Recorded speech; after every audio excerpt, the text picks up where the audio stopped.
hopefully this mic is working. Hello to everyone here. Thank you so much for sticking around. I appreciate it's late.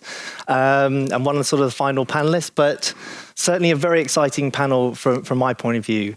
It's something that's really close to my heart. Certainly out of home's been part of, my business for a long, long time now.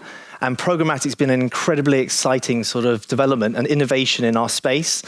And often out of home, in history has sort of been behind some of the other channels in actually sort of growing and expanding, innovating. And actually we've seen a huge increase in this in recent times. And I love this panel as well because I've brought along with me some expert panelists that really focus on every single element of a programmatic activation, both from the planning and setup right through to the sell side as well. So we have representation here across the board. And I brought along David here, who is COO of Flux Outdoor. It's a friend of mine and someone we've worked with for many, many years. Flux has done probably more than any other company I know in bringing data and innovation and creativity to the out-of-home space. So it's really good to have you here, and thank you. Tizian, Head of Programmatic for HYGH, a leading digital out-of-home partner of ours in this market as well, and certainly a company that's embraced programmatic as well. Great to have you here.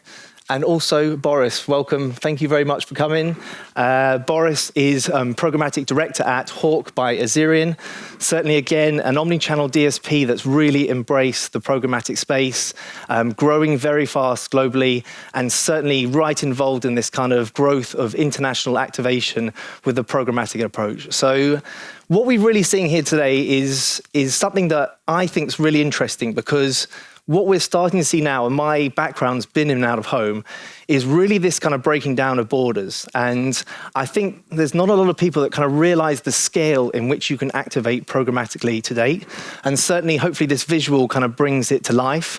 We really have spent an awful lot of time in the out-of-home world connecting screens and really being able to provide this kind of amazing network of screens globally. So what we're starting to see is not just in-market activation, but certainly activations from inside Germany to global activations, but also globally into Germany as well. So, and there are hubs for international activity all over the globe. And this is something that we're starting to unlock. And I feel that the rise in innovation in technology in the programmatic out-of-home space is bringing this to life. And that's the reason I brought this amazing panels with me. I'd love to understand a little bit more about your thoughts in this space. And Boris, if I come to you first, as someone obviously that's been activating in multi-markets as well yourself, I'm really interested to understand, since the sort of onset of programmatic technology in our space, are you, what are the things that you're really seeing that develop, and what are the benefits that it's bringing to this that allows you to do international activation? Don't know if it's working.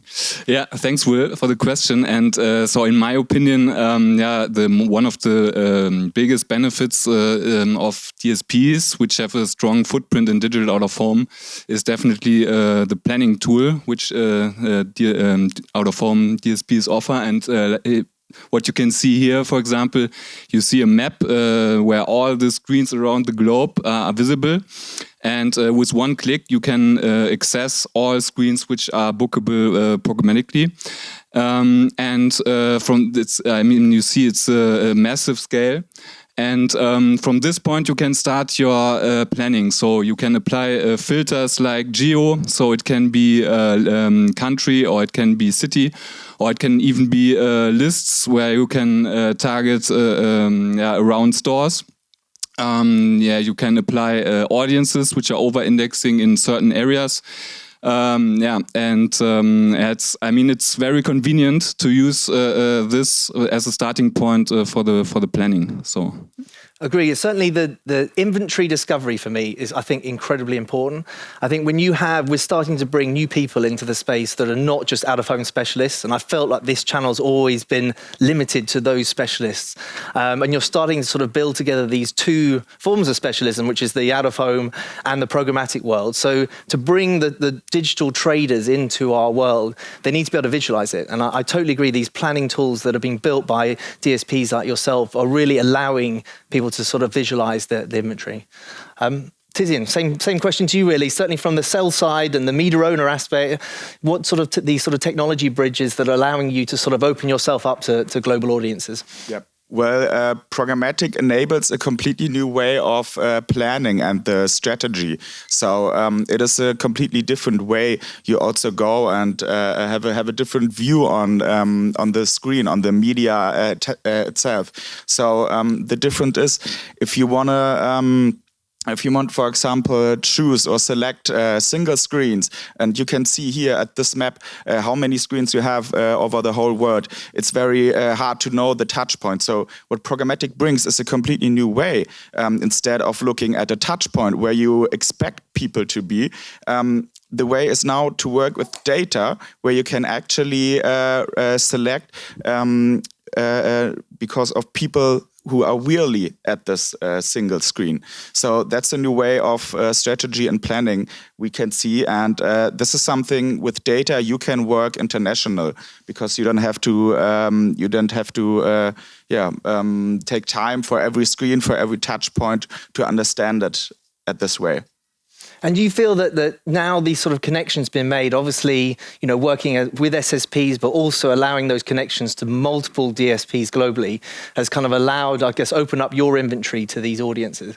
Yeah, absolutely. It allows a lot of buyers over the whole world to, actually buy inventory from wherever you are. So, I think from publisher side, it's very important to have a SSP that is international, really good connected, like Hivestack as SSP as well, and so you have the connection to the global market as well. And I also love the idea that it really, allowing inventory that is not typically thought of. This is where the discovery part really comes in.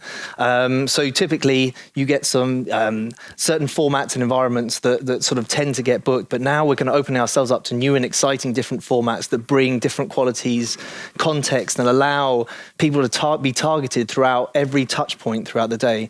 And I really agree. I think a lot of the technologies really bring that to life. So, David.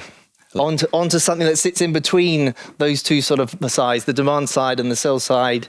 Really, it's about, as I said, the data and the creativity part is incredibly interesting because I think we've been behind the times in the out-of-home space in, I guess, sort of innovating with data outside of typical weather triggers and things like this that tend to get reused in out-of-home.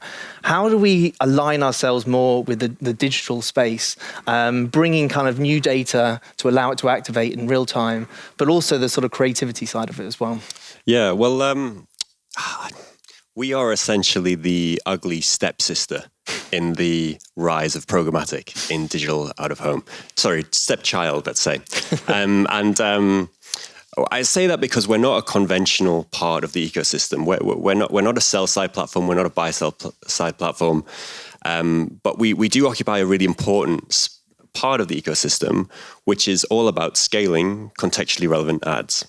And if I take you back 5 or 7 years, back to your publicist days, then, the idea of scaling contextually relevant ads was not mainstream. Flux was not mainstream. And there's been some seismic shifts in the world.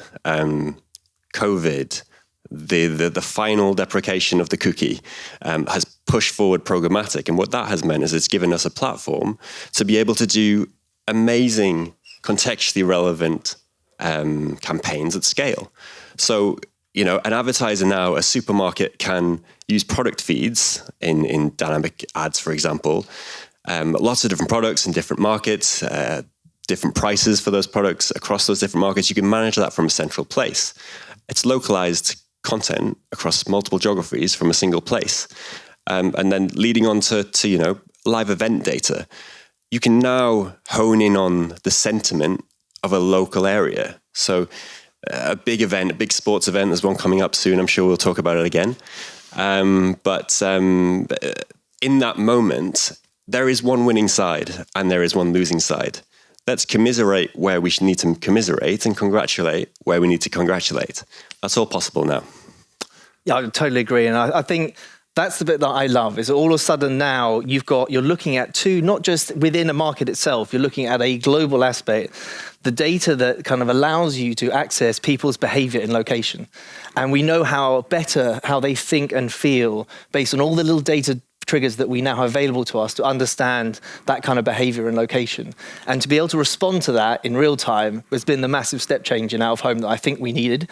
And so now I love the idea of being able to look and think how people feel in different locations, anywhere they are, on the move, and we can react to that in different ways. And certainly, I think the other end of that piece, that's the data bit up front, it's actually creatively being able to sort of complete the puzzle, because out of home requires a kind of unique creative at the end of it. And I think, is that something you've been trying to piece together from your side for the past few years?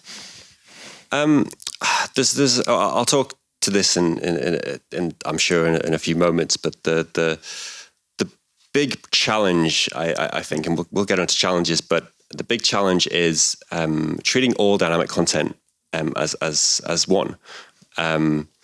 And the challenges that come with that language. The language around dynamic content comes from the experts, the out of home experts that have been planning and buying this for decades. You know, this isn't new for them, but a 3D execution on Times Square or Piccadilly Circus is currently in the same terminology as a globally scaled campaign using, you know, Google Popular Times data, for example, and choosing to push people to the right store, not just the store that's in closest proximity. Yeah. No, I think, and it's really good that you brought up the fact that this isn't all just fantastic sort of rainbows and unicorns. There are challenges to all of these sort of things. And it's something that the out-of-home industry has been working on for a lot behind the scenes. So there's an awful lot of kind of technology developments that are happening all the time, but we still face challenges that you would expect. Tizian, have you come across any kind of key challenges from your side and the media owner side from any particular point? Yeah, definitely. I think education and education at this point is something we still need to do, because especially globally, what I can see is two ways where marketers often are from. On the one side, we have digital experienced marketers, really experts working with programmatic since years, but only with one-on-one media. So adding digital out of home as a one-to-many media, as a new media to the cross-channel campaign is still a challenge. And we still need to educate how a one-to-many media works. On the other side, we have out-of-home expertise. We have marketers working with out-of-home on a classic booking way since years.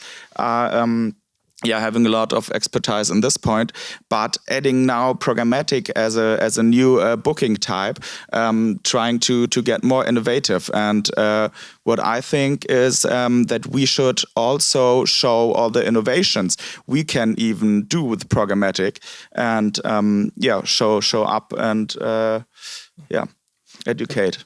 Yeah, agreed. And so, like we said at the beginning there, it's really, you're bringing together two different worlds, and they're completely different languages and terminology and understanding those spaces. So again, like you mentioned, Boris, the planning tools, bringing people into the space and making it easier for them to understand out of home. Have you seen any sort of challenges from your side at all? Yeah, I would name two things. So the one thing is we talked about DCO. So, and it would be great to have the same setup and the same provider for all the media inventory. So, but that's not the case. So some media owners do not allow external DCO vendors. So that's definitely a challenge. And also, the data. So we have to rely on the data. For example, when we see the planning tool, and we check a venue type. For example, we want to show the ads at the airport in Tokyo, so we have to rely on that the media owner has the right category selected, so that the screens appear when you select the venue type. Yeah, so you're such a public space, aren't you, with out of home? You can't afford to make the mistakes. So yeah, I totally agree. And the creative part is a really interesting challenge, I think, for all of us, really.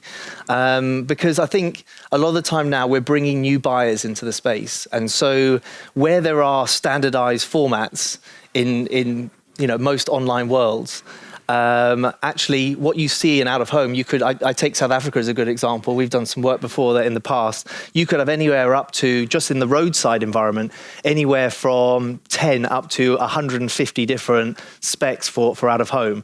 And it's not always, I'm not sure there's any creative agencies in here having to make 150 different iterations of the same creative to a slightly different spec is often quite difficult. So these are certain challenges that we face day in, day out, and we're trying to kind of solve.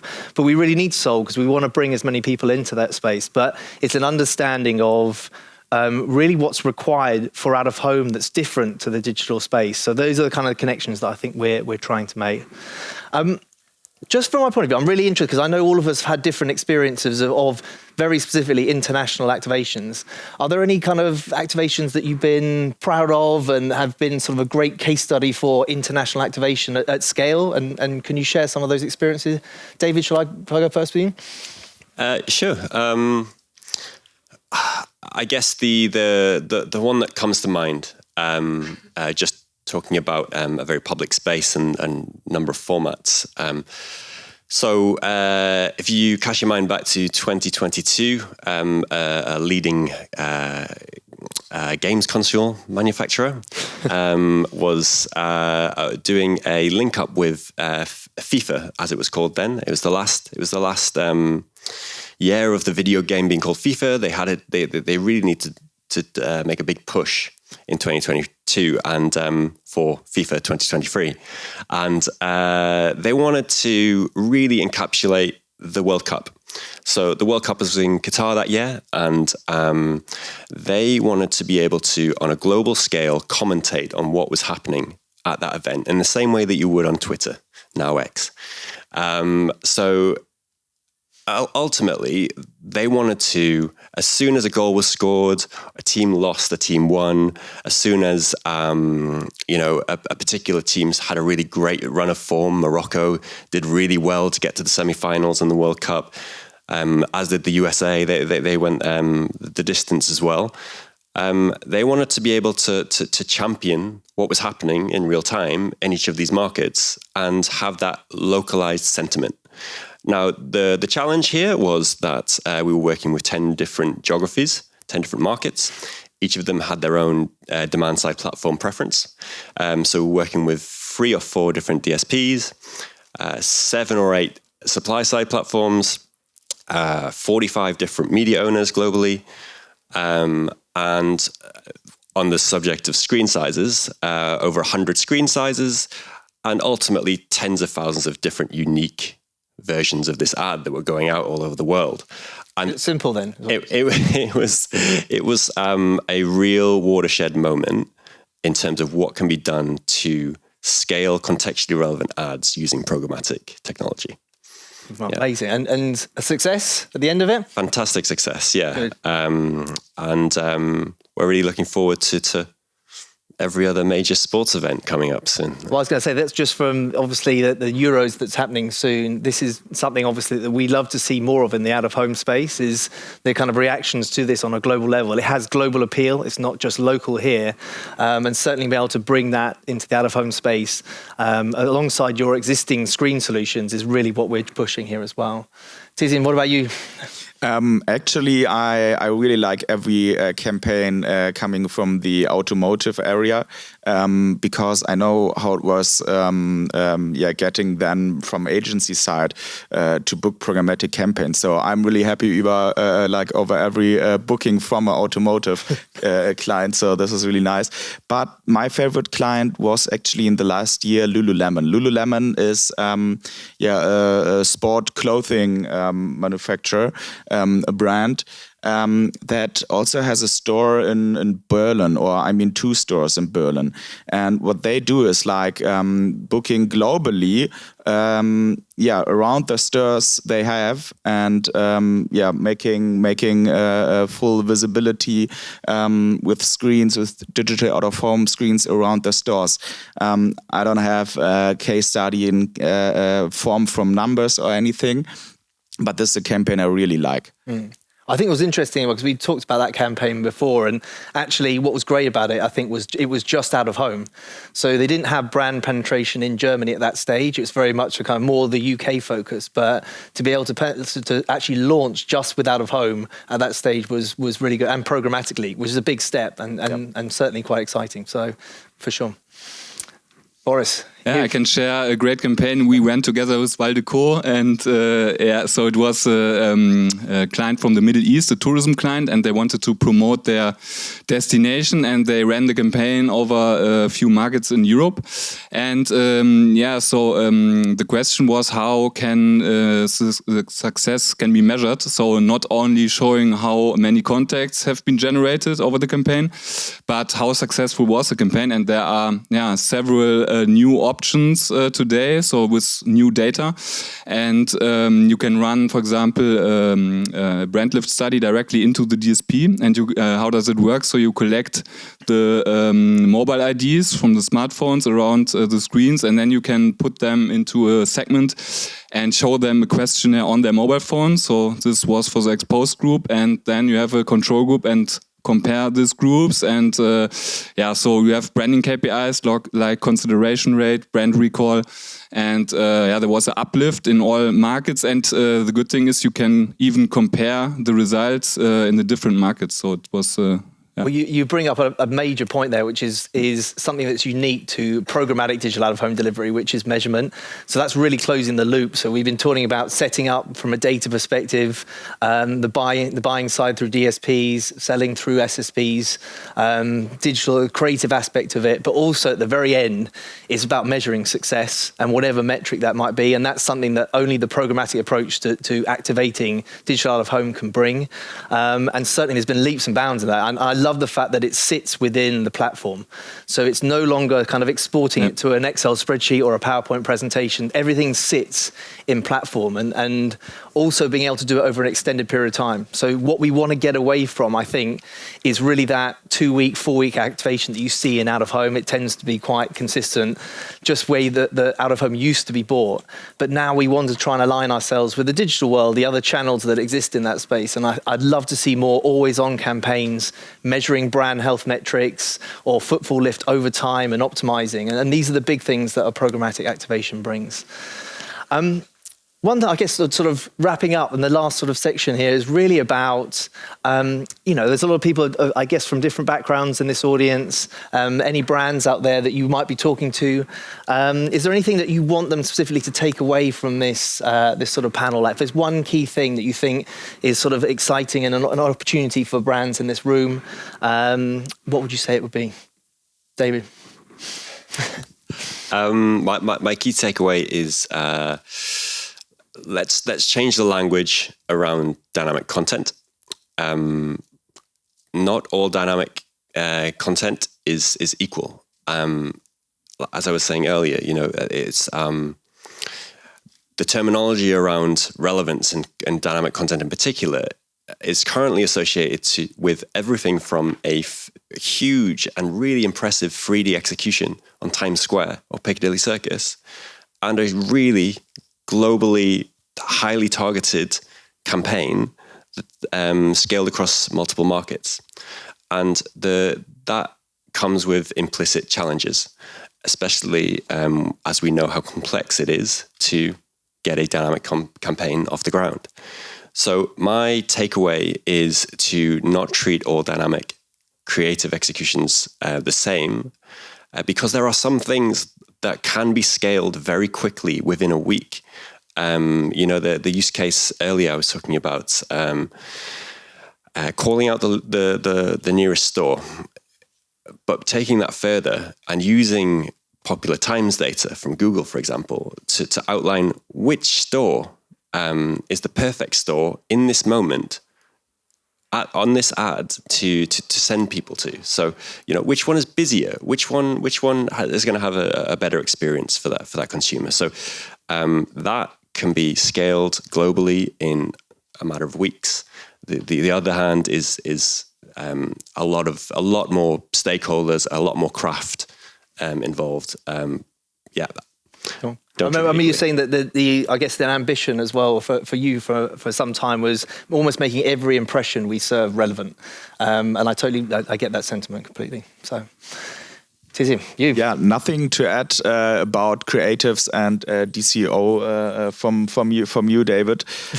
But definitely we should keep on.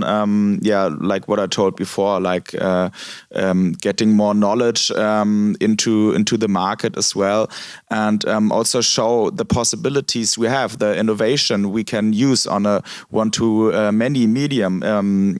Outside, which is really great. So we should also speak more about the measurements we can provide, as you do with the brand lift study.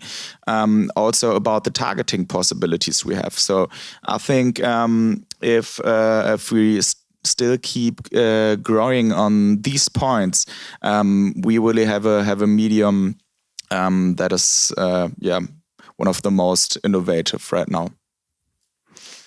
Can only echo that.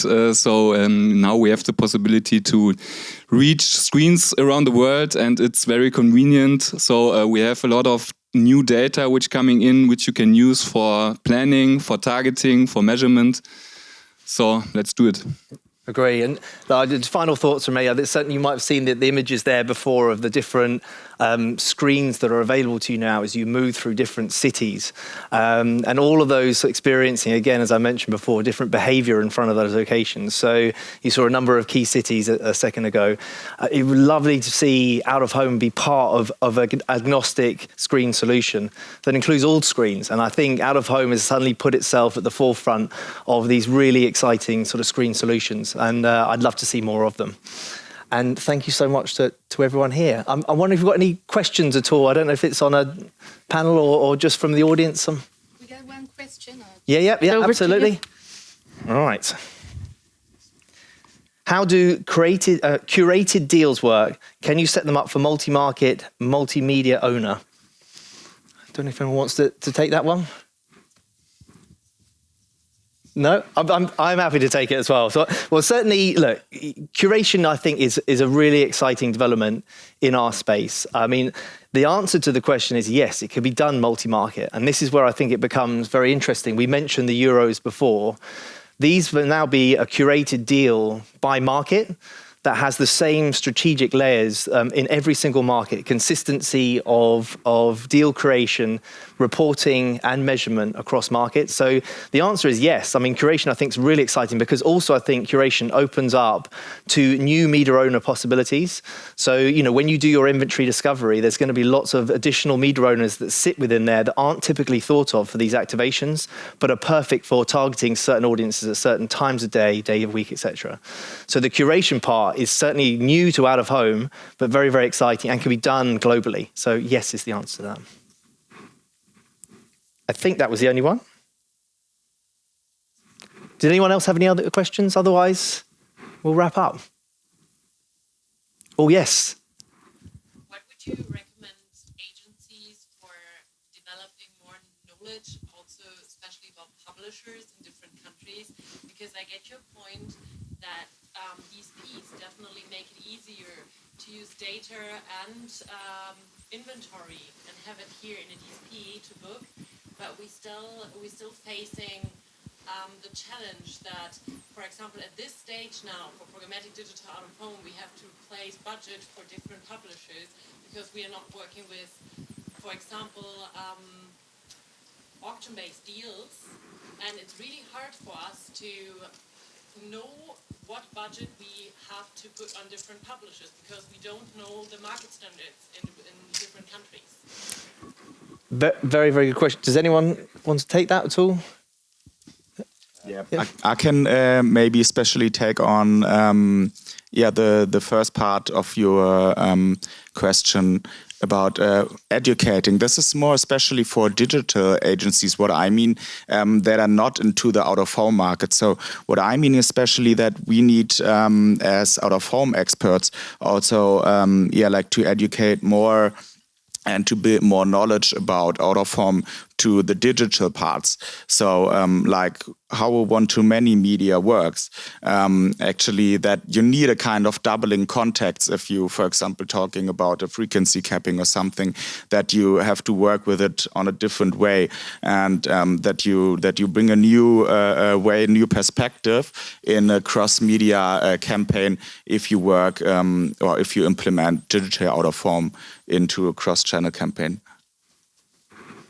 Cool. And the last comment from me there, I think a lot of this is to do how you set up. I appreciate we're sort of out of time now, but setting up is so important in agencies now, because as I mentioned, you're mixing two specialisms together. You really need to have a champion of this space. And if you need to utilize your out-of-home specialist team for consultancy, but it sits within the programmatic teams, or even vice versa, you're upskilling an out-of-home team on the programmatic side, we need to try and forge these new breed of planners that can have a little bit of an idea of what, as you mentioned, budgets to put into which media owners. And also there'll be tools that get built that really help here. You'll be able to play around with the mix of media owners and budgets and give yourself a forecast of reach and frequency, which is what a lot of agency planners are missing right now, because we're not operating spot in the loop, we're operating outside of spot in the loop. So forecasting is harder than it is with traditional direct. But those tools are being built now, and I think you'll be able to play around with the data and numbers and visualization to help solve that problem. Cool. And thank you very much to everyone as well. Thank you.